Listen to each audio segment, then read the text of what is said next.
romance class! Happy April Feels Day! I'm here to talk to you guys about the new edition of If the Dress Fits that is officially happening this year. I'm sure you're all kind of confused as to what's going on, but I asked people on Twitter what they wanted to know about the new edition, so I have the questions here that I will now answer for you. What made you decide to revisit the book and write a new edition? I wrote If the Dress Fits in 2016, so it's been some time since then. When I wrote it at first, it was just out of frustration because of the other books that I'd read featuring plus size characters and not feeling very satisfied with them. And what happened over the next few years after that was I sort of did some self-reflection. I changed a lot of my attitude about how I saw myself and the way Martha sort of talks down on herself sometimes. I thought that it wasn't the right energy. It wasn't the right energy for the book anymore. So I decided to revisit the story with this new edition with changes in the plot that I feel is more better suited to the characters. I didn't want to do them the disservice of keeping certain scenes in the old edition of If the Dress Fits. Next question. What new thing about this edition are you most excited about?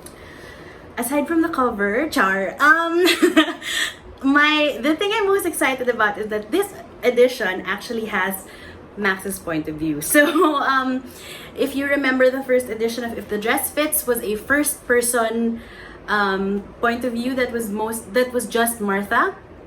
I decided to throw that out the window and do it third person and alternating with Max and Martha. So you get into what's going on in Max's head during some famous scenes, and I am super excited for you guys to read that then, because my god, Max is such a flirt.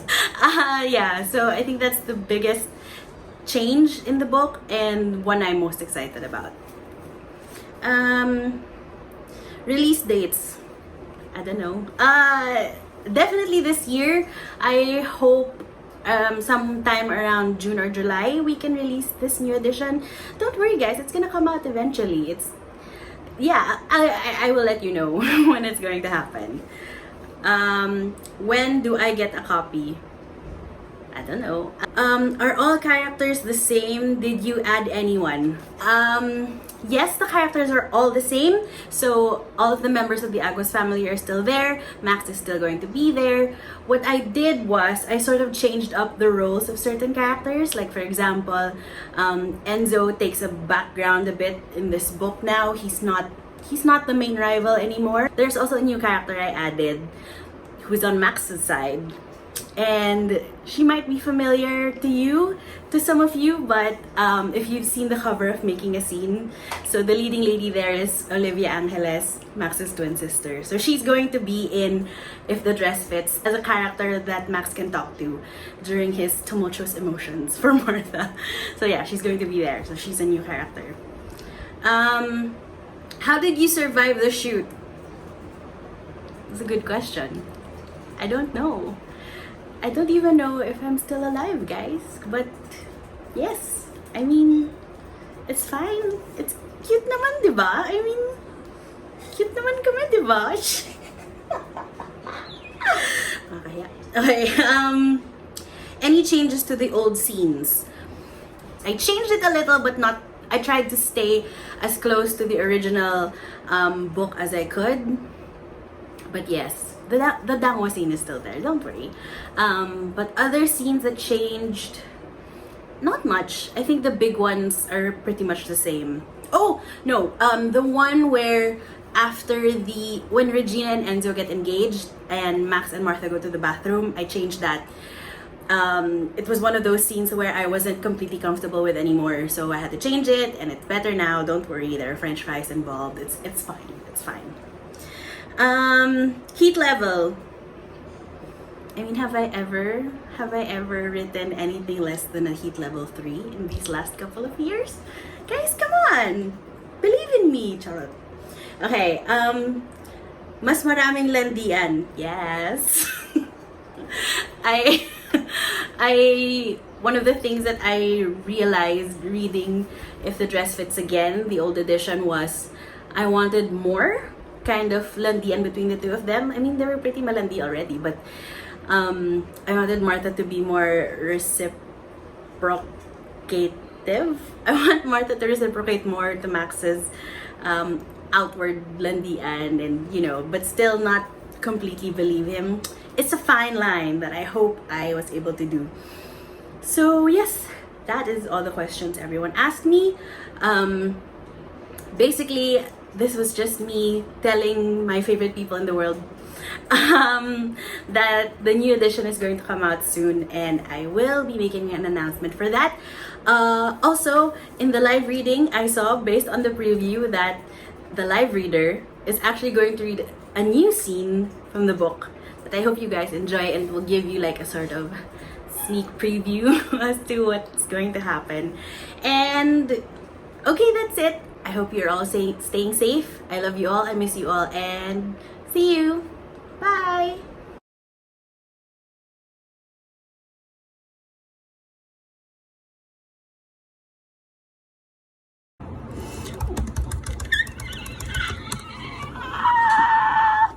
If the dress fits. No. By Carla Whisper.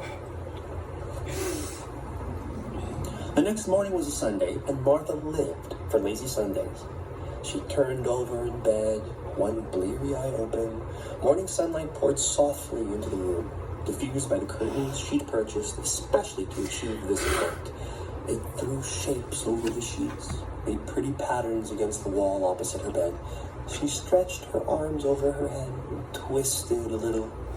She loved days when waking up was a slow and easy process, when there was absolutely no rush to be anywhere or do anything. Like taking a moment to listen to your favorite song. They said rainy weather was best for cuddles, but Martha greatly disagreed. Mornings like this was cuddle weather for her. When you wanted nothing more than to stay in the arms of the one you loved, too lazy to move or get up, just because you wanted to be held close. She had fantasies of mornings like this all the time, except in her fantasies, she wasn't alone. His face was never clear, but the warmth and love in the faceless partner felt clear as day to her.